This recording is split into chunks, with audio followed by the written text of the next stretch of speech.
ચત્તારી પરમંગાણી દુલ્હાણય જંતુનો માણુ સત્તમ સુઈ શ્રદ્ધા સંજમમ ચ વીર્ય.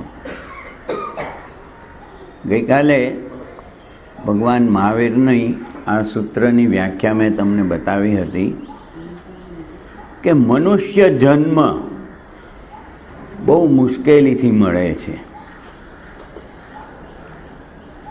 શ્રીમદ રાજચંદ્રજીએ પણ બતાવ્યું છે, બહુ પુણ્ય કેરા પુંજથી શુભ દેહ માનવનો મળે.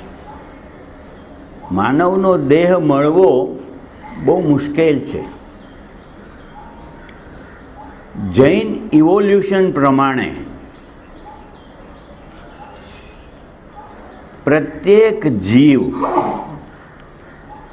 અવ્યવહારિક રાશિમાંથી આવે છે. અવ્યવહારિક રાશિ એટલે શું કે નિગોદમાં એક શરીરમાં અનંતા જીવ રહેલા છે. એવી અવ્યવહારિક રાશિ, એમાંથી એક જીવ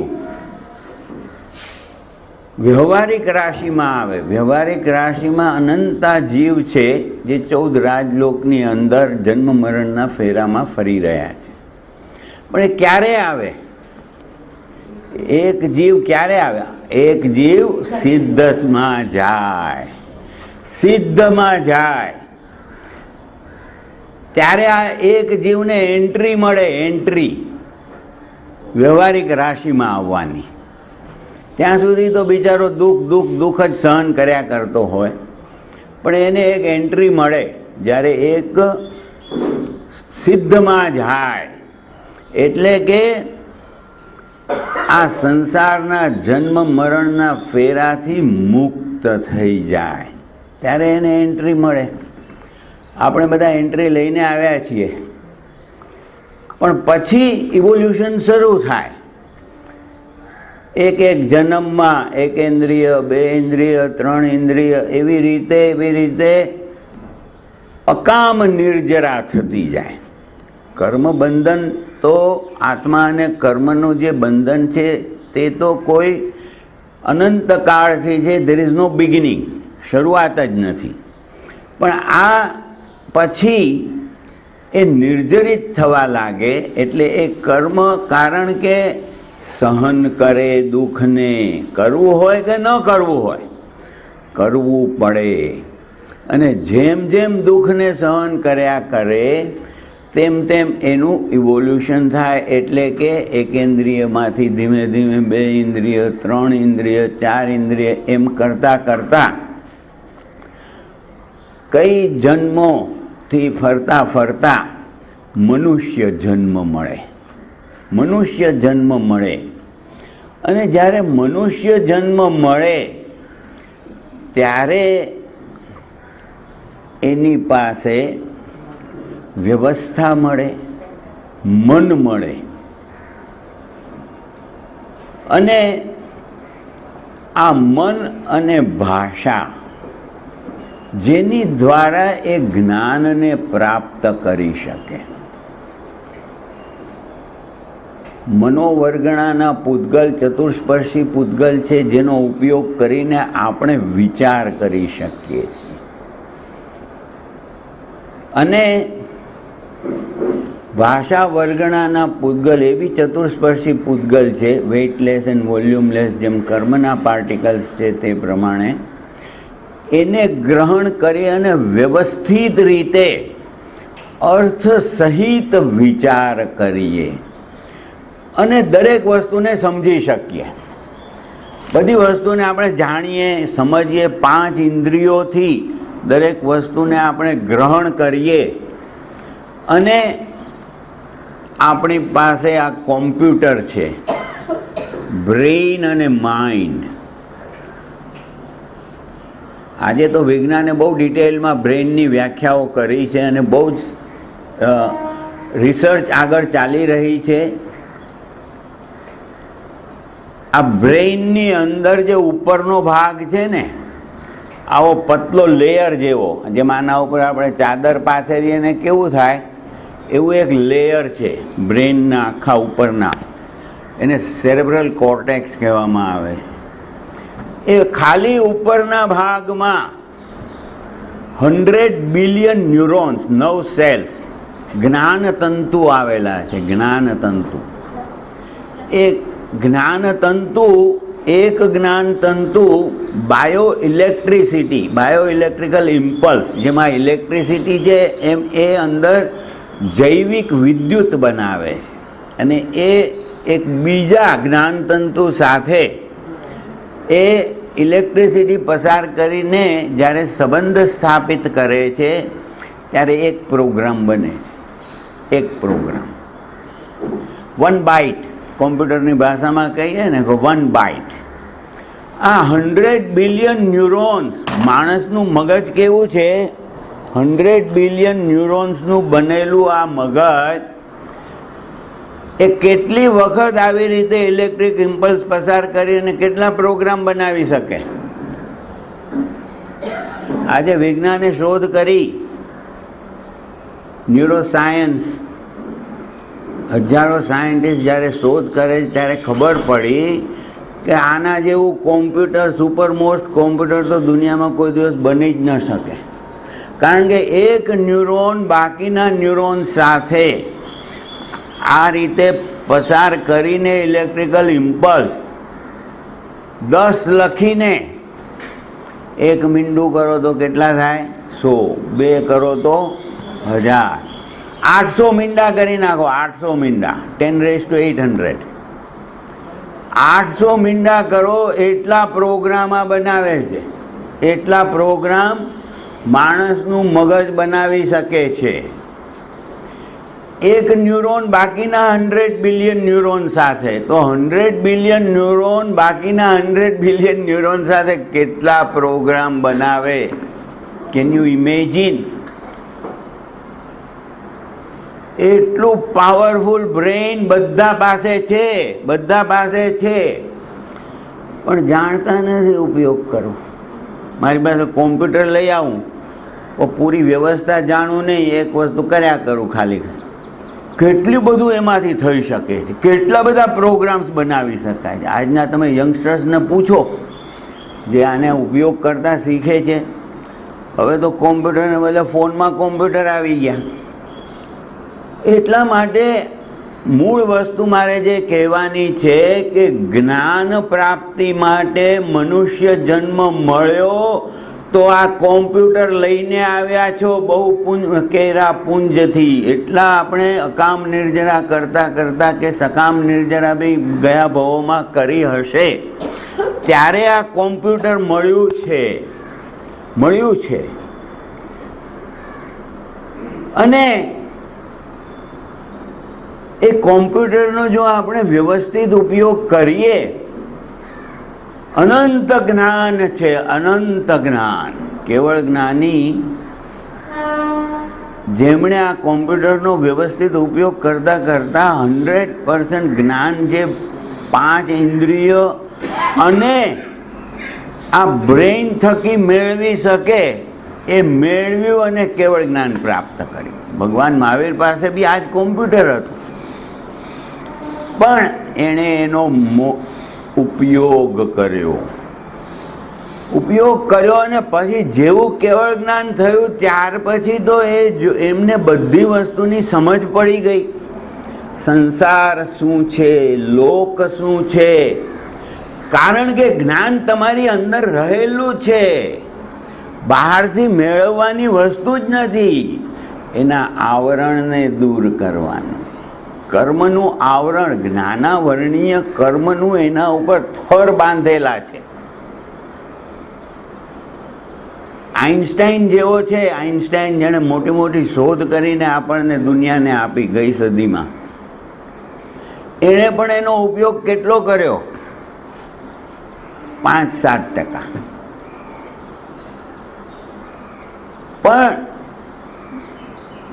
જે સત્ય જ્ઞાનને જાણવાની વ્યવસ્થા છે તે આપણને મળી છે. એનો ઉપયોગ હું કરું, ક્યારે કરીશ? મહત્વનો પ્રશ્ન છે. જે માણસ આ પ્રશ્ન પોતાની જાતને પૂછશે, હું કોણ છું, કોહમ, ત્યારે એ વિચાર કરવા લાગશે. આપણે બધાને જોઈએ છીએ ચારે બાજુ, અરે ભાઈ હું ક્યાંથી આવ્યો છું, ક્યાં જવાનો છું, મારું ખરું સ્વરૂપ શું છે? કોઈ દિવસ એના વિચાર માટે તમે પ્રયત્ન કર્યો છે? શાંતિથી બેસીને એનો વિચાર કરો. આચાર્ય સૂત્રની શરૂઆત જ એનાથી થઈ છે કે હું ક્યાંથી આવ્યો, કઈ દિશામાંથી આવ્યો, પૂર્વમાંથી આવ્યો, પશ્ચિમમાંથી આવ્યો, ઉપરથી આવ્યો, નીચેથી આવ્યો, અને અહીંયા હું શું કરી રહ્યો છું.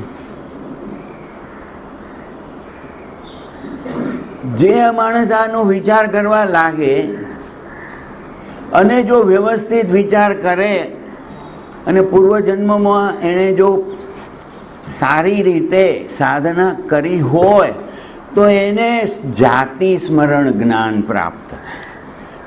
આની અંદર કાંઈ ડિલીટ નથી થતું. કેટલા ભવોનું બધું અંદર સાથે આવીને આપણે લઈ આવ્યા છીએ. અને જે માણસ જાણી લે કે અરે ગયા ભાવમાં તો હું આ હતો અને ત્યાં મર્યો અને મરણનું દુઃખ મેં સહન કર્યું, ભયંકર દુઃખ સહન કર્યું, અને અહીંયા હું જન્મ્યો અને જન્મતા મને જે દુઃખ પડ્યું છે, આ જન્મ અને મરણના દુઃખની વાત ભગવાને એટલી બધી ડિટેલમાં સમજાવી છે કે એટલું બધું ભયંકર દુઃખ છે કે અહીંયા આગળ એ બધું ભૂલાઈ જાય છે. આ દુઃખ એટલું બધું સહન કરે, પણ જો માણસ એ ચિંતન કરે અને વ્યવસ્થિત રીતે જો એના ઉપર એકાગ્ર ચિંતન, contemplate on that subject, deep contemplation કરે, અથવા તો કોઈ નિમિત્ત મળે તો એને આ પૂર્વજન્મનું જ્ઞાન થઈ શકે. It is possible as a human being, we have that facility within us, પણ આપણે એને જાણતા નથી. એને જાણો. અને આ મળ્યું છે શેને માટે? શેને માટે મળ્યું છે? સત્યને જાણવા માટે. બાળકનો જન્મ થાય, દુનિયામાં આવે, એને કોઈની સાથે કોઈ સંબંધ હોતો નથી. એ બધાને જુએ, સાંભળે, પાંચે ઇન્દ્રિયોથી એ બધી વસ્તુઓને ગ્રહણ કરે. એટલે અહીંયા આગળ બધા ડેટા કલેક્શન થાય. આ કોણ? તો કે આ મારી માં છે, કારણ કે માં મારી સાથે પ્રેમનો સંબંધ છે, મારું બધું ધ્યાન રાખે છે, વગેરે વગેરે. તો file name mother is open, first file દરેકના બ્રેઇનની અંદર. પછી ધીમે ધીમે દુનિયા જુએ, બધા લોકોને જુએ, સમજતો થાય, ભાષા શીખે, વધારે સમજતો થાય, સ્કૂલમાં જાય, કોલેજમાં જાય, જ્ઞાન જેમ જેમ વ્યવહારિક રીતનું બધું મેળવતો જાય અને પોતાની વિવેક બુદ્ધિનો ઉપયોગ કરતો જાય. આમ થાય તો આનું પરિણામ આમ કરીશ તો પરિણામ આ મળશે, વગેરે વગેરે બધું સમજતો થાય અને બધા પ્રોગ્રામ્સ બનાવતો થાય. પણ મોટા ભાગે પછી અંદરથી જે આ પાવરફુલ જે શક્તિ છે, કર્મની શક્તિ, વેરી પાવરફુલ, એ પ્લેઝર પ્રિન્સિપલ, સુખ માટે અને ગલત માન્યતા, સૌથી પહેલી માન્યતા કે હું આ શરીર છું, અને બીજી માન્યતા કે આ બધા મારા છે, હું અને મારું, અહંકાર અને મમકાર, આ બંને વ્યવસ્થા કર્મની શક્તિથી આ મગજને વિકૃત બનાવવા માટેનું કાર્ય કરે. વિકૃત કાર્ય તો આપણે કર્યા જ કરીએ છીએ, પણ સત્યને જાણ્યા વગર. એટલે ભગવાન મહાવીરે મુખ્ય વાત એ જ સમજાવી, જ્ઞાન પરિજ્ઞા, જ્ઞ પરિજ્ઞા નામ આપ્યું કે સૌથી પહેલા સત્યને જાણવાનો પ્રયત્ન કરો. પરિજ્ઞા, પરિજ્ઞા એટલે શું? પરિજ્ઞા એટલે વિવેક બુદ્ધિ, વિવેક ચેતના. સત્યની સત્યતાને જાણવાનો જે પ્રયત્ન કરે, truthfulness of the truth, comprehension of truthfulness of the truth, પ્રત્યેક સત્યની સત્યતાને જાણવાનો જે પ્રયત્ન કરી શકે એનું નામ આપ્યું ભગવાને પરિજ્ઞા. સમ્યક્ત્વ, વિવેક બુદ્ધિ, વિવેક ચેતના. પણ એ બધી માથાફોડી કોણ કરે? આ જેમ હાલ્યું આવે જેમ હાલવા દો ને, તેમ થાય છે એમ કરવા દો. ધર્મની વાતો પણ આપણે ક્યાં અંદર સુધી ઉતારવાની? આ ઠીક છે, પર્યુષણ આવ્યું, અપવાદ કરી નાખ્યા, લીલોતરી નહીં ખાધી. અરે જૈન ધર્મની વ્યાખ્યા આખી દુનિયામાં શું છે? કાંદા બટાટા ન ખાય તે ધર્મ, એ જૈન. મારા દીકરાને ઘરે ગયેલો સિયાટલમાં, રોજ સવારના ફરવા જાઉં. એક મુસલમાન ભાઈ રોજ ચાલતા આવતા હતા એ જગ્યાએ, નદીનો કિનારો જ સરસ ફસલા છે. હું જતો ને એ આવતા, સાહેબજી કરતો. પછી એક વખત અમસ્તી વાત નીકળી તો મને કહે કે શું કરો છો આમ તેમ. મેં કીધું હા બસ હવે હું 2 દિવસમાં બોસ્ટન જવાનો છું, પર્યુષણ છે એટલે 8 દિવસ મને બોલાવ્યો છે લેક્ચરમાં. તમે જૈન છો? તો કે હા. એટલે આપણા કાઠિયાવાડી મુસલમાન હતા. જૈન છો? તો મેં કીધું હા. તો કે હા, આ ડુંગળી લસણ ન ખાવ એ જૈન ને, દેટ્સ ઓલ. અરે મેં કીધું યાર, પણ આ માન્યતા મેં કોમન આપણા જૈનોમાં કેટલી બધાને એ જ સાંભળતા જોયા છે, કાંદા બટાટા ન ખાવ એટલે જૈન. અરે ભાઈ, આવા જિનેશ્વર ભગવાને જે ઉપદેશ આપ્યો છે એને સમજવાની ફિકર આપણે કોઈ દિવસ કરતા જ નથી. અને ગલત જે ચાલ્યું આવે છે પરંપરાગત, એને માની લીધું છે. અરે તો આ વિવેક બુદ્ધિનો ઉપયોગ શું? બાકીનું બધું કામ તો બરોબર સમજી વિચારીને કરો છો, પણ ધર્મની વાત આવે, અધ્યાત્મની વાત આવે તો કાંડા ડુંગળી લસણમાં જ મૂકી દીધા. આગળ વધવું જ નથી આપણે. અરે વિચાર કરો, તમારી પાસે આ વ્યવસ્થા મળી છે. અરે કોઈ કંઈક કે, સાધુ સંત કે બીજો કોઈ કે, માનતા પહેલા ભગવાને કીધું તારો ગુરુ કોણ, સાચો ગુરુ કોણ? એક પ્રસંગ મને યાદ આવે છે. આચાર્ય તુલસી, આપણે ગયેલા વિરલ યાદ હોય તો, એ તેરાપંથના ગુરુ, 800 સાધુ સાધ્વી, 200 સમન સમણી, બધું મોટો પરિવાર.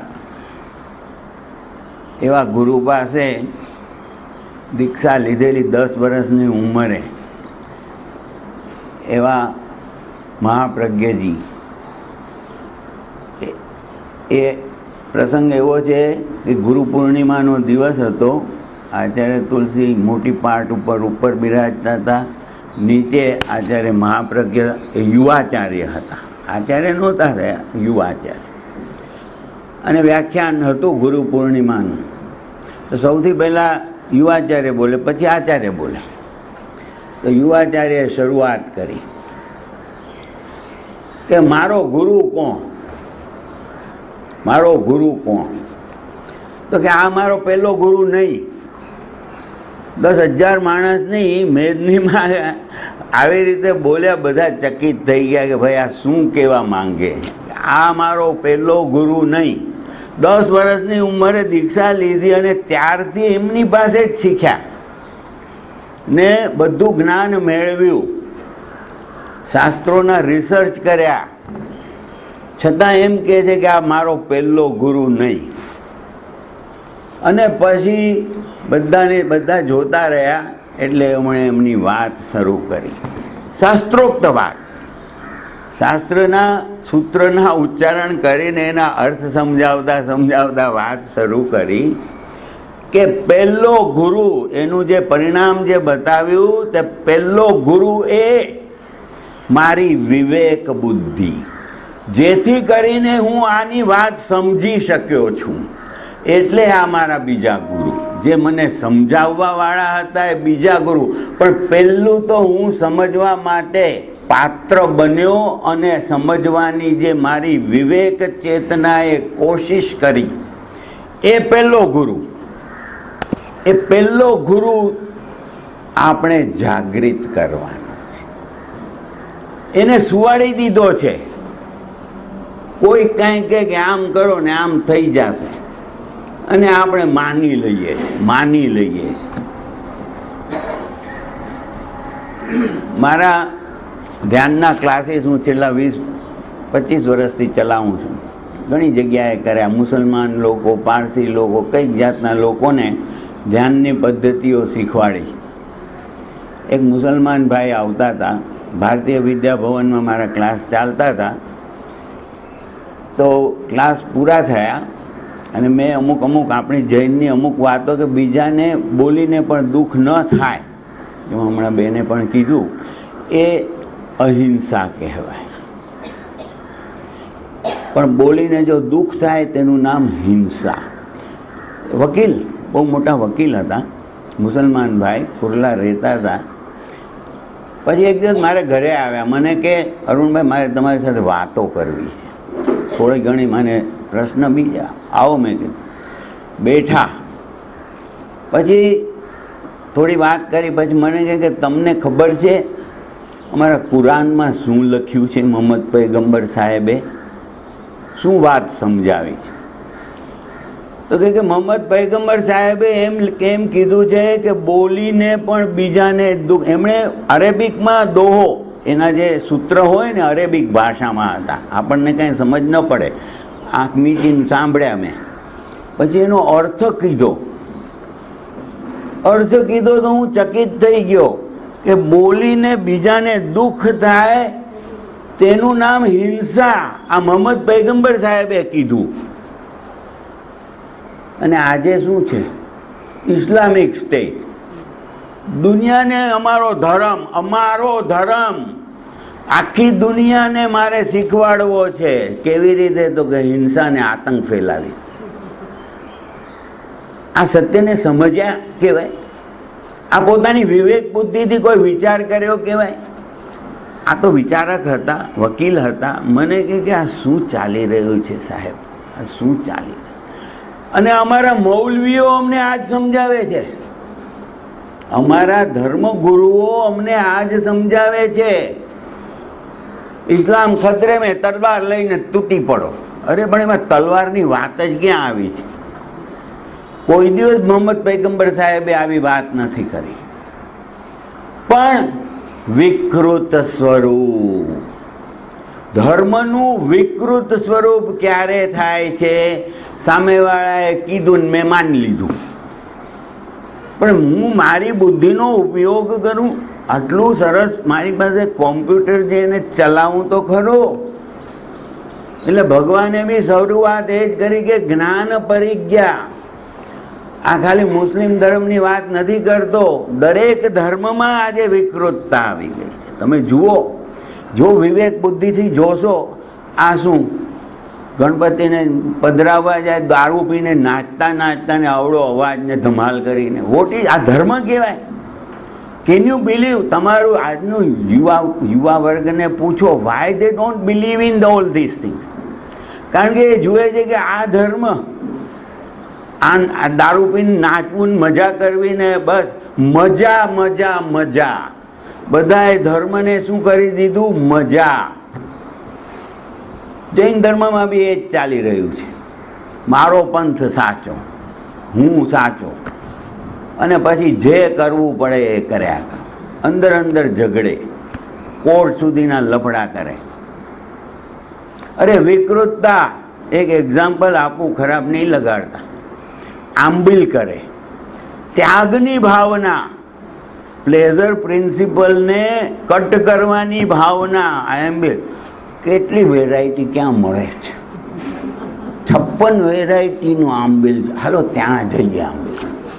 અરે આમાં ત્યાગની ભાવના, રસ પરિત્યાગ, રસનો પરિત્યાગ કરવાની જે ભાવના ભગવાને બતાવી છે, એને બદલે વિકૃતતા શું આવી? 56 વેરાયટીઝને ખાવા માટે. આ વિકૃતતા માટે apply your mind, apply your mind. What am I doing? Why am I doing? We have a reasoning mind, rational thinking process. આપણી પાસે જો તમે એકાગ્ર ચિંતનથી તમારી જાતને દરેક પ્રશ્ન પૂછશો ને, તો આ અંદરથી જવાબ આપશે, સત્ય જવાબ મળશે તમને. ન મળે તો આવા મહાપુરુષોની વાતો સમજવાની કોશિશ કરો, વિવેક બુદ્ધિથી કોશિશ કરો, બધી જ વાત ક્લિયર થઈ જશે. આ ઘેટાના ટોળાની જેમ જેમ બીજા કરે છે એમ ગાંડાની જેમ પાછળ દોડવાનું બંધ કરો. સત્યને જાણો. જ્ઞ પરિજ્ઞા, જ્ઞાન પરિજ્ઞા. સૌથી મહત્વની વાત ભગવાને બતાવી કે શુદ્ધ સમ્યક્ત્વને પ્રાપ્ત કરો. સત્યને જાણો, સત્યનો અનુભવ કરો. જ્ઞાન અને દર્શન, સમ્યક જ્ઞાન અને સમ્યક દર્શન. અને જે સત્યને વ્યવસ્થિત જાણ્યું હોય, જેનો તમને અનુભવ થાય છે સત્યનો, તે પ્રમાણે તમારા જીવનમાં ચારિત્રની સાધના કરો. જી, સત્ય સમજવાનો પ્રોસેસ શું? એક્ઝેક્ટલી તે જ તો હું કહી રહ્યો છું કે એ સત્ય જે આપણી પાસે અત્યારના ભગવાન મહાવીરે જે વાત કહી છે, ભલે અર્ધમાગધીમાં કહી છે, અર્ધમાગધીમાં, પણ ત્યાર પછી એ વસ્તુઓને, એ જે વાતો સમજાવી છે એને આજે આપણી પાસે વર્ડ ટુ વર્ડ ટ્રાન્સલેશન્સ બધા છે, બરોબર. અને એ ટ્રાન્સલેશનને તમે સમજવાનો પ્રયત્ન કરો, એક એક શબ્દને જાણવાનો પ્રયત્ન કરો, ત્યારે ખબર પડશે કે ભગવાન મહાવીર શું કહેવા માંગતા હતા. ડિરેક્ટ, જેમ વકીલે મને કીધું કે અરેબિક ભાષા એ શીખ્યા અને એક એક શબ્દનો અર્થ જાણવાનો જ્યારે પ્રયત્ન કર્યો, ત્યારે એને ખબર પડી કે આ તો બધી ગલત વ્યવસ્થા, કે આપણે તો બધાને મારી નાખીએ છીએ. ત્યારે ભગવાને આ જ વસ્તુ કીધી. હિંસા શું છે? સૌથી પહેલી વાત બતાવી, કારણ કે હિંસાને લીધે જ આ જન્મ મરણના ફેરામાં આપણે ફરી રહ્યા છીએ. અને હિંસા કરીએ છીએ એના પરિણામ રૂપે જ આપણે દુઃખ અને દુઃખ જ સહન કરી રહ્યા છીએ. હું માનું છું કે હું સુખ પ્રાપ્તિ કરી રહ્યો છું. એ ગલત માન્યતાને સમજવાનો જે પ્રયત્ન કરે એનું નામ છે વિવેક બુદ્ધિ. યુ આર ધ બેસ્ટ જજ ઓફ યોર સેલ્ફ. તમે એને સમજવાનો પ્રયત્ન કરો, અને જ્યારે આ સમજવાનો પ્રયત્ન કરો, બહુ સરસ રીતે આ બધા ટ્રાન્સલેશન ઇંગ્લિશ, હિન્દી, ગુજરાતી બધી ભાષામાં બહુ જ સરસ રીતે કરેલા છે, વર્ડ બાય વર્ડ ટ્રાન્સલેશન. એવી જ રીતે મેં ગીતા વાંચવાનો પ્રયત્ન કર્યો, પણ પોતાના આઈડિયાઝથી બધાએ લખેલા નહીં, પણ real translation word by word જો તમે વાંચશો, ગીતા એઝ ઇટ ઇઝ કરીને છે, બહુ જ સરસ લખ્યું છે.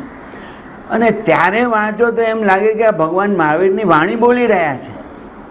જેમ ભગવાન પૈગંબર સાહેબ પણ જે ભગવાન મહાવીરની વાણી જ બોલી રહ્યા હતા. મહાપુરુષો ભલે કેવલ જ્ઞાન નહોતું, પણ એ લોકોનું જે સત્ય જ્ઞાન હતું એ જ વસ્તુ બધા ધર્મોમાં સમજાવેલી છે. પણ એનું વિકૃત સ્વરૂપ માણસને કોઈ પુરુષાર્થ મહેનત કરવી નથી, બધું સીધું પ્રાપ્ત કરે, સીધું પૂજા કરી હરે ભગવાન દઈ દે દઈ દે. અરે ભગવાન કહે છે અપ્પા કત્તા વિકત્તાય દુહાણય સુહાણય અપ્પા મિત્તમ મિત્તમ ચ દુપઠ્ઠિયો સુપઠ્ઠિયો. સિમ્પલ ભાષામાં લખ્યું છે કે તું જ કરતા છો અને તું જ ભોગતા છો. આત્મા જ કરતા છે અને આત્મા જ ભોગતા છે. સુખ અને દુઃખનો કરતા જ તું છો અને ભોગવનાર પણ તું જ છો અને વિકર્તા બી તું છો. દુઃખ મુક્તિ માટે પ્રયત્ન અને પુરુષાર્થ કરવા વાળો પણ તું જ છો. તું જ તારો મિત્ર બને છે ને તું જ તારો શત્રુ બને. અપ્પા મિત્ત મમિત્તમ ચ, તું જ તારો આત્માનો તું મિત્ર બન અને આ સંસારના દુઃખથી મુક્ત થવા માટેનો પ્રયત્ન કર. અને જો તું એનો પ્રયત્ન નહીં કરે તો તું જ તારો મમિત્તમ શત્રુ બનીને રહ્યો છે. એ વાતને સમજવાનો પ્રયત્ન કરો.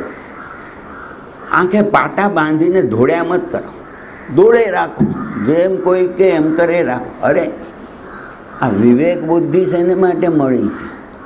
મનુષ્ય જન્મ શેને માટે મળ્યો? એનો વિચાર કરો અને જે ચિંતન કરશે વ્યવસ્થિત રીતે એને આ માર્ગ મળીને જ રહેશે. જેની ઉત્કંઠા હશે, ઈચ્છા હશે, શોધશે, એને આ માર્ગ મળીને જ રહેશે. મારો એક ભાઈ સાધુ છે, 20 વર્ષની ઉંમરે દીક્ષા લઈને ચાલી ગયા. બીએસસી ગ્રેજ્યુએટ થયા, ભણ્યા કર્યા, બહુ જ હોશિયાર. પણ એને પૂર્વજન્મના સંસ્કાર હશે, સાધુ બની ગયા. એક બાજુ એ સાધુ બને અને બીજી બાજુ હું જર્મની ભણવા ગયો 5 વર્ષ. આમે કાંઈ સમજતો નહોતો પેલા ધર્મની વાત. જર્મનીમાં બધી છૂટ હતી, અહીંયાથી જ શીખીને ગયો તો, સિગરેટ બિગરેટ પીતા તો. અને ત્યાં બધી છૂટ, કોઈ જોવાવાળું નહીં, કોઈ કહેવાવાળું. 50-60 સિગરેટો પીધે રાખતો હતો, દારૂ પીતો હતો, મોજ મસ્તી કરતો હતો, બસ એ જ શીખેલો ને એ જ કર્યા કરતો હતો, મજા. પાછો આવ્યો, સાલા શરીર આખું ખરાબ, બધું હેરાન પરેશાન, દવાઓ ખાતો હતો. ત્યાં વળી ક્યાંક મોકો મળ્યો, કારણ કે ભાઈ અમારા બે વચ્ચે લગભગ 2 વર્ષથી બી ઓછો ફરક છે, એટલે સંબંધ બહુ સારો. એટલે દર વર્ષે એને મળવા જાઉં.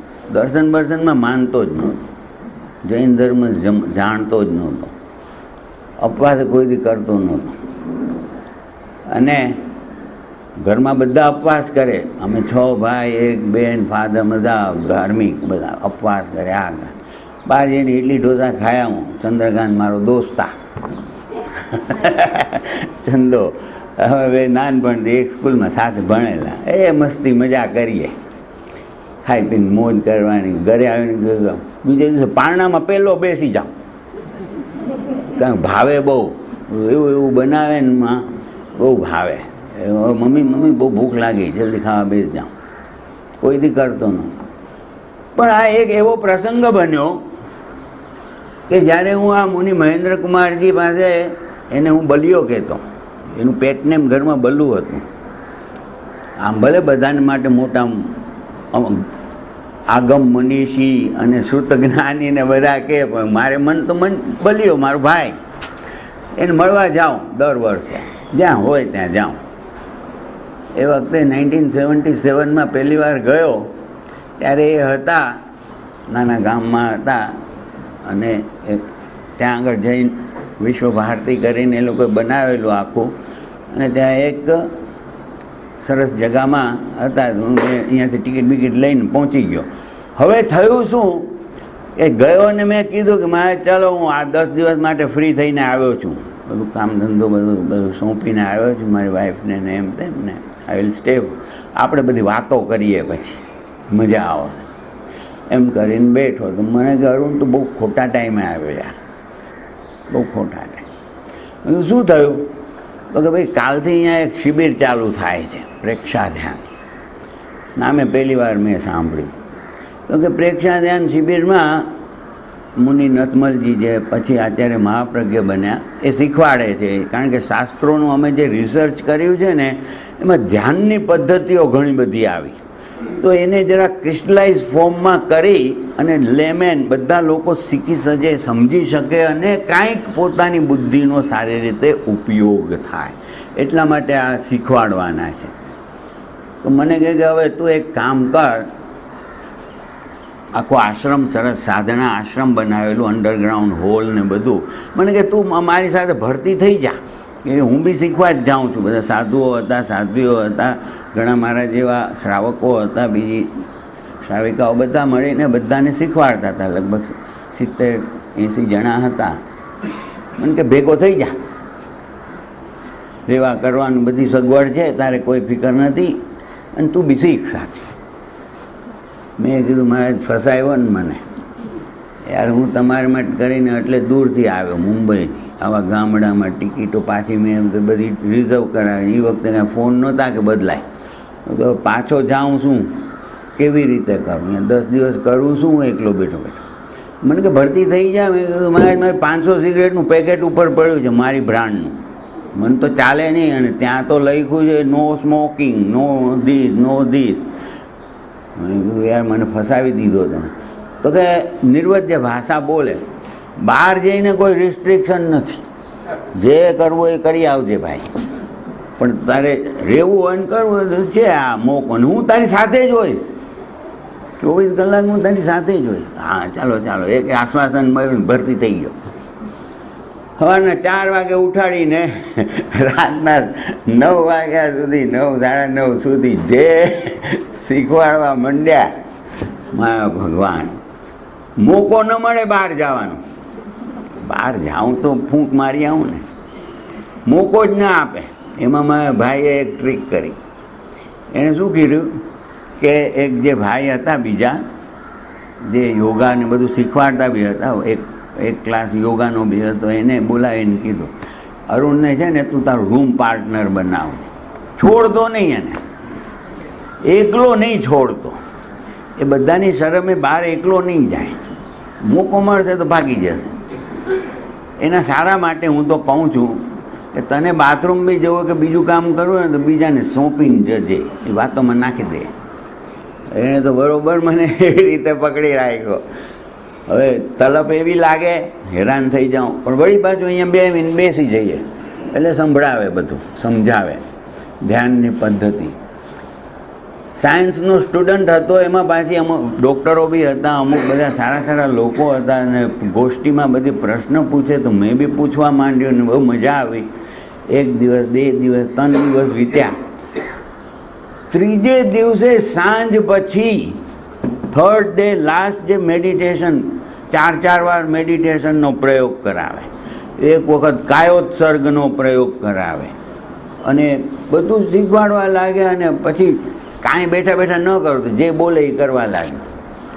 પણ ઇટ હેઝ બીકમ મિરેકલ. 20 વર્ષ સુધી જે મેં સિગરેટ ને બધું મેં મારી જાતને બગાડી હતી, ઇટ હેઝ ગોન કમ્પ્લીટલી. અંદરથી ભાગી ગયું, તલબ બંધ થઈ ગઈ. એટલે પછી મને ઇન્ટરેસ્ટ વધ્યો, અરે આ શું ચાલે, શું થઈ રહ્યું છે. ત્યાર પછી બધી જે વાતો કરીને સમજ્યા. 10 દિવસે બહાર આવ્યો. 8મે દિવસે કે બધાએ ઉપવાસ કરવાનો. મેં કીધું મારી નાખ્યા ને યાર, આ વળી ક્યાંથી થાય આપણાથી. ઉપવાસ બપવાસ જઈને એકલા હતા ને આચાર્ય મહાપ્રજ્ઞજી મુનિ નથમલજી જે કંડક્ટ કરતા હતા, એની પાસે ગયો રૂમમાં અને કીધું ભાઈ મેં મારી જિંદગીમાં ઉપવાસ કર્યો નથી, મને તમે માફ કરજો, કહેતા હો તો બહાર જઈને ખાઈ આવીશ, અહીંયા હું ઉપવાસ નથી કરી શકતો. મને કે मैं बैठा हूँ ना, तू प्रयत्न तो कर, इतना प्रयत्न किया, इतना अच्छा लग रहा है तो क्यों नहीं, ऐसा होगा तो मेरे को बोलना, मैं बैठा हूँ, हो जाएगा. મેં કીધું ચાલો, હિંમત આવી. પછી ઉપવાસ કર્યો આગલે દિવસે સાંજથી ખાવાનું બંધ કરી દીધું. બીજે દિવસે સવારના પાછો મળ્યો तो मैंने कहा तेरे को है ना बिना पानी से उपवास करना है, ट्राई कर देख, रह सका ना अभी तक हो जाएगा. मैं कीधुं चालो ट्राई करिए. तो वगर पाणीए सरस उपवास थयो. सवारना 4 वागे उठी गयो एकदम फ्रेश. અને પછી જે અનુભવ થવા લાગ્યા ધ્યાનના પ્રયોગને આ થતા, પાછો પારણાનો ટાઈમ આવે ને એ પહેલાં પાછા મને મળ્યા.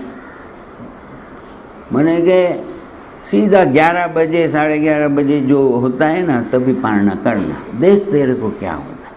एने મને છે ને એક પ્રયોગ કરે ને પ્રયોગશાળામાં, તો એને માટે કોઈ એને માટે વસ્તુ જોઈએ સરખી.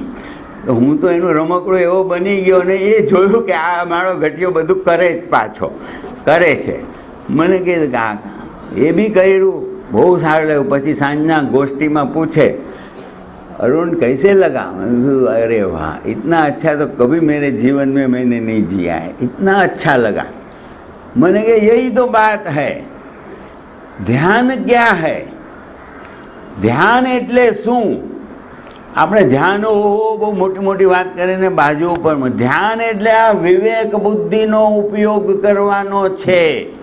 આ બધા પ્રોગ્રામ આપણે જ બનાવ્યા છે. સિગરેટ પીવાનું કોઈ જન્મથી શીખીને આવેલો છે માણસ? ના, એ શીખવું પડે, એની બી પ્રેક્ટિસ કરવી પડે. એસએસસીની એક્ઝામ પૂરી થઈ અને કોલેજમાં જતો હતો ત્યારે 5 ફ્રેન્ડ ભેગા થયા અને અમે લોકોએ વિચાર કર્યો, મારા બિલ્ડિંગના જતા આજુબાજુ બધા જે રહેતા હતા, હવે આપણે કોલેજમાં જવાનું છે. કોલેજમાં જવાનું છે તો કાંઈ આપણો વટ પડવો જોઈએ. એક જાતની ગલત માન્યતા, વટ પડવો જોઈએ. એટલે શું? તો કે આપણે કંઈક કરીએ એવું કે જરાક આપણે આમ કોલેજમાં પહેલાં લાગીએ. ગલત માન્યતા. અને બધા કે એકે સજેસ્ટ કર્યું સિગરેટ પીએ. ઈરાનીની હોટલમાં કોર્નરમાંથી એક સિગરેટ લઈએ. અને એ વખતે આ એવો એરિયા હતો સાયનની આ બાજુ આવે તો તેમાં કોઈ જોવાવાળું નહીં. એ કે ફૂંક મારીએ, નાકમાંથી પાણી, આંખમાંથી પાણી, ઉધરસ આવે. પણ એક મોટિવેશન હતું ને, વટ મારવો છે. શીખી ગયા, કાંઈ નહીં, ધુમાડા કાઢતા શીખી ગયા કોલેજમાં. 2 વર્ષ અહીંયા ભણ્યો ને પછી પરદેશ ગયો ને એમાં સાવ બગડી ગયો. પણ આ વસ્તુ જ્યારે મને આ ધ્યાનના પ્રયોગમાં સમજ પડી કે આ મેં બનાવેલો પ્રોગ્રામ છે, ખોટો પ્રોગ્રામ છે, અને એને લીધે મારી તબિયત બગડે છે, હું હેરાન થાઉં છું અને દરેક રીતે પીડા થાય છે. એટલે મેં એ પ્રોગ્રામને કાઢવાનો જેવો પ્રયત્ન અંદરથી કર્યો, વિવેક બુદ્ધિથી પોતાની મેળ નીકળી ગયો. એનું નામ ધ્યાન છે, કન્ટમ્પ્લેટિવ પ્રેક્ટિસ. ધ્યાનની પ્રક્રિયા એટલે એકાગ્ર ચિંતન અને પોતાના સ્વરૂપના અનુભવ કરવાનો પ્રયત્ન, એનું નામ ધ્યાન. અને પછી જે રીતે હું શીખવા લાગ્યો અને સમજવા લાગ્યો અને જેમ જેમ કરવા લાગ્યો, તો મને અંદરથી ઈચ્છા થઈ કે સત્ય શું છે એને જાણું, એને સમજું અને એ પ્રમાણેનું આચરણ કરું, તો આ મનુષ્ય જીવનનો હું સૌથી સારામાં સારો ઉપયોગ કરી શકીશ. એટલે ભગવાને સૌથી પહેલી જે વાત કરી તે જ્ઞ પરિજ્ઞા, જ્ઞાન પરિજ્ઞા. અને જેને આ જ્ઞાન થશે અને જેને આ દુઃખનું કારણ સમજ પડશે તે કરશે પ્રત્યાખ્યાન પરિજ્ઞા, ત્યાગની ભાવના, અહિંસાની ભાવના, કે જ્યાં જ્યાં હિંસા થઈ રહી છે તે કાર્ય હું ન કરું. સ્ટેપ બાય સ્ટેપ પોતાની જાતને કેળવવાનો પ્રયત્ન કરવાનો છે. પહેલાં આપણે જે શ્રાવક તરીકે ભગવાને બધા જ નિર્દેશ વ્યવસ્થિત રીતે આપેલા છે. 4 તીર્થની સ્થાપના કરી, શ્રાવક, શ્રાવિકા, સાધુ અને સાધ્વી. કે ભાઈ જેને કઈ રીતે આગળ વધવું છે તો સૌથી પહેલાં સત્યને જાણીને વ્રતની સાધના કરે, અહિંસા વ્રતની સાધના કરે. પણ આ અહિંસા વ્રતની સાધના કરવા માટે મૂળ કારણને સૌથી પહેલાં સમજવું પડે. શું કામ હિંસા કરીએ છીએ? શું કામ? કારણ કે આપણે પરને ગ્રહણ કરીને રાખ્યું છે. પર, આ શરીર હું છું જ નહીં. હું શુદ્ધ આત્મ સ્વરૂપ છું, જ્ઞાતા છું, દ્રષ્ટા છું, જ્ઞાન છું, દર્શન છું, શુદ્ધ ચૈતન્ય છું. એને જાણવાનો જો પ્રયત્ન કરવો હોય તો આ પરને પહેલા દૂર કરો. જેને ગ્રહણ કરીને રાખ્યું છે એનું નામ આપ્યું પરિગ્રહ. પરિગ્રહ. પરને જો શાંત રાખશો તો જ સત્યને આગળ સમજી શકશો. નહીં તો આ પરિગ્રહની પરિભાષા પછી આગળ વધારી કે 5 ઇન્દ્રિયોના વિષય. 5 ઇન્દ્રિય, આંખથી જોઈએ, કાનથી સાંભળીએ, નાકથી સૂંઘીએ, સ્વાદ અને સ્પર્શ. 5 ઇન્દ્રિયના 23 વિષય, અને એની અંદર જ 24 કલાક આપણે રત રહીએ, રમણ કરીએ. અને જે વિષય આવે કાયમી જોઈએ, આ સારું લાગે છે કે આ ખરાબ લાગે, આમાં રાગ, આમાં દ્વેષ. કાંઈ બી સાંભળીએ, આ સારું લાગે છે, આ ખરાબ લાગે, આ ભાવે છે, આ નથી ભાવતું, આ સુગંધ છે, આ દુર્ગંધ છે, આ શરીરને મજા આવે એવું છે, આ શરીરને નથી ગમતું. આ 5 ઇન્દ્રિયના 23 વિષયમાં હંમેશા રાગ અને દ્વેષની પ્રવૃત્તિ 24 કલાક, 24/7, right from the birth to the death we are doing it. હવે રાગ દ્વેષથી મુક્ત થવું હોય તો સૌથી પહેલાં શું કરવું જોઈએ એનો વિચાર કરો. કે આ જે 5 ઇન્દ્રિયના પરિગ્રહ, ઇન્દ્રિય વિષય, એને પહેલા વિચાર કરો અને એનાથી મુક્ત થવાનો પ્રયત્ન કરો. જે કાંઈ પણ થઈ રહ્યું છે એને જ્ઞાતા, જાણો અને દ્રષ્ટા ભાવથી જોતા શીખો. પ્રેક્ષક બની જાઓ, વિપશ્યક બની જાઓ, જોતા શીખો. એના ઉપર રાગ દ્વેષ ન કરો, એના ઉપર પ્રિયતા અને અપ્રિયતાના ભાવ નહીં લાવો, તો જ અહિંસાની સાધના થશે. કારણ કે મૂળને જ પકડ્યું નથી. કારણ કે 56 વેરાયટી મળે છે, એમાં રાગ છે, એટલા માટે હું આંબીલ કરું. આ ગલત માન્યતાથી જે સંયમની સાધના કરશે તો એનું ફળ એને શું મળવાનું છે? કારણ કે કર્મબંધન ભાવથી થાય છે. જેવા ભાવ તે પ્રમાણે કર્મબંધન થાય છે. કશાય લોક શેને માટે કીધો? આ 14 રાજલોકને કશાય લોક તરીકે ભગવાને વર્ણન કર્યું. કારણ કે બિચારા જીવ આ સત્યને સમજતા નથી, જાણતા નથી. એકેન્દ્રિય જીવ પણ, એકેન્દ્રિય જીવની જ્યારે ડિટેલમાં વાત સમજાવી છે તે જો જાણો, એ શ્વાસ લે છે, વાયુકાયના અપકાયના જીવ બાય ઇટ સેલ્ફ એ શ્વાસોશ્વાસ લે છે, 6 દિશામાંથી શ્વાસ લે છે. એને એવરી મોમેન્ટ ભૂખ લાગે છે. એ કર્મના બંધન કરે છે, દુઃખ સહન કરે છે અને બંધન બી કરે છે. અંદર રાગ દ્વેષ અને કશાયની પ્રવૃત્તિ કરે છે, મહાઆશ્રવ કરે છે. આ કર્મની પ્રક્રિયાને આપણે જાણવાનો પ્રયત્ન કરીએ. મનુષ્ય બન્યા, આ વિવેક બુદ્ધિ મળી, એનો જ્યારે આપણે ઉપયોગ કરતા શીખશું અને સમજશું કે આમાં મને રાગ દ્વેષથી રહિત કેટલી પ્રવૃત્તિ કરી શકું છું, દિવસના હું કેટલો સમય મારી જાતને આપી શકું છું, એની જ્યારે મને સમજ પડવા લાગશે ત્યારે હું સત્ય ધર્મની સાધના કરી શકીશ. નહીં તો ભગવાને કીધું કે આ મેરુ પર્વત, મહા મોટો પર્વતનું વર્ણન કર્યું છે, એટલા આપણે ઓગા મુખપતિ સાધુ બની આવ્યા છીએ, પણ સત્યને જાણ્યું નથી. જ્યાં સુધી સત્યને જાણ્યું નથી એટલા માટે આ રખડ્યા કરીએ છીએ. જન્મ મરણ, જન્મ મરણ, જન્મ મરણ. એટલા માટે માણું સત્તમ સુઈ સુઈ, સત્યને જાણવાનો પ્રયત્ન કરો. અને એ સત્યને શ્રદ્ધા ક્યારે બેસશે? એ સત્યને અનુભવ કરો. અને તમારા જીવનમાં જ્યારે પરિવર્તન આવશે ત્યારે સંપૂર્ણ શ્રદ્ધા થશે.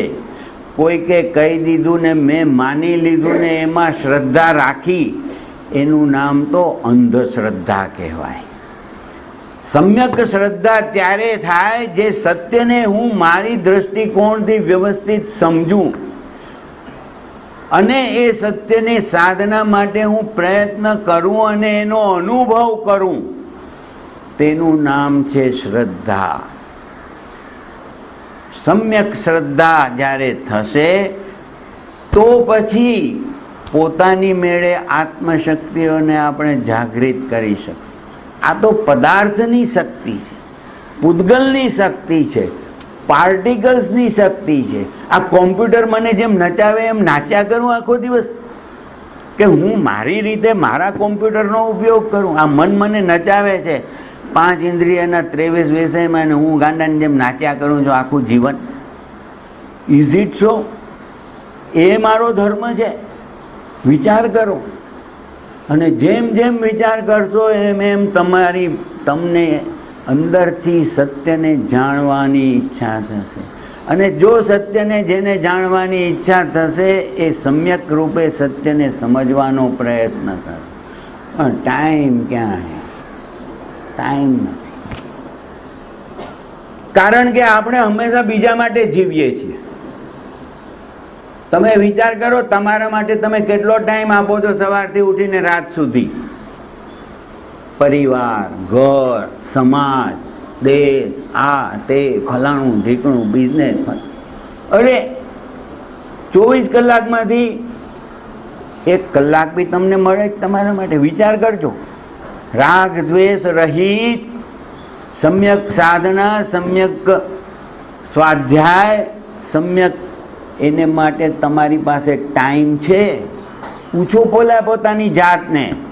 અરે આ ઘરેડમાં એવા ફસાયા છીએ જન્મથી લઈને મરણ સુધી, સમય જ નથી. આ તો મારે કરવાનું છે, આ વગર તો નહીં ચાલે. આ અરે શાંતિથી બેસીને તું તારી જાતનો તો પહેલાં વિચાર કરતા શીખ. શેને માટે તું આ કરી રહ્યો છે? એનું પરિણામ શું છે? બધાને જોઈએ છે, ચાલ્યા જાય છે મળીને. શું કર્યું? કાંઈ નહીં, ગોળ ગોળ ફર્યા, ખાધું પીધું મજા કરી, ખાધું પીધું મજા કરી. કર્યું શું? At the end of the day think about it. આપણે કોઈ જાનવર નથી જેને પાસે મન નથી, ઇન્સ્ટિંક્ચ્યુઅલ ડિઝાયર્સ ઉપર જીવે છે. અંદરથી ભૂખ લાગે ત્યારે ખાઈ લે છે. એ તો આપણાથી સારું કે રાગ દ્વેષ ઓછા કરે છે. 7મી નરકમાં કોણ જાય? તો કે માણસ જ જઈ શકે. પ્રાણીએ ન જાય, કારણ કે એની તીવ્રતા જ નથી. આતંકવાદ અને સમૂહ હત્યા કરવાની ઈચ્છા કોણ કરી શકે? માણસ સિવાય. 7મી નરકમાં ઈ જાય. એટલા માટે આ મારું આજે એક આઈ ઓપનર મેં વિચાર કર્યો. આ બધી વાતો બહુ મોટી મોટી કરવાને બદલે સૌથી પહેલાં આપણે આનાથી પરિજ્ઞાથી શરૂઆત કરીએ. કાલે સુનિલભાઈ બી કે અરુણભાઈ જરાક એવી વાતો કરો કે જેથી કરીને કંઈક બધાની આંખ ઉઘડે, સત્યને સમજવાનો પ્રયત્ન કરે. એટલે મોટા મોટા શબ્દોને બાજુ ઉપર રાખી અને આ સિમ્પલ ભાષામાં આજે મેં પ્રયત્ન કર્યો છે. સમજવાનો પ્રયત્ન કરજો. કાલથી આપણે હવે આગળ એની ડિટેલમાં થોડી ચર્ચા બી કરીશું. શું ભગવાને સમજાવ્યું છે અને કેવી રીતે એને આપણે સમજ. ઓમ અરહમ.